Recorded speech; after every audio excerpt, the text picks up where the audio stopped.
Qrip xəstəliyindən sonra niyə müəyyən şəxslərdə, xüsusən də uşaqlarda ağırlaşmalar baş verir? Gəlin aydınlaşdıraq. Qrip və digər kəskin respirator xəstəliklərə yoluxduğumuz zaman onların bizdə yaratdığı dəyişikliklər nəticəsində intoksikasiya halı yaranır. İntoksikasiya nəticəsində müəyyən ağırlaşmalar baş verdiyinə görə bizim immun sistemimiz avtomatik olaraq reaksiya göstərməyə başlayır və mübarizəyə keçir. Bu zaman qızdırma qalxır və orqanizmdə interferon yaranmağa başlayır.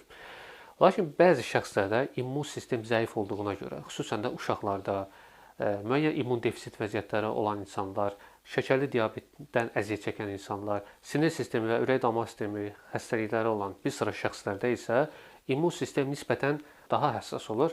Nəticədə qrip xəstəliyindən sonra müəyyən ağırlaşmalar baş verir. Dərimizdə və selülit qişalarımızda yaşayan şərti patogen bakteriyalar üçün və kənardan gələn parazit bakteriyalar üçün əlverişli şərait yarandığına görə ikincili infeksiya yaranır və nəticədə ağırlaşmalar ortaya çıxır. Xüsusən də pnevmoniya, meningit, ensefalit, sinusit, sonra revmatizm, orta qulağın iltihabı kimi ikincili xəstəliklər baş verir və bunlar da qripin fonunda yaranan ikincili ağırlaşmalar hesab olunur.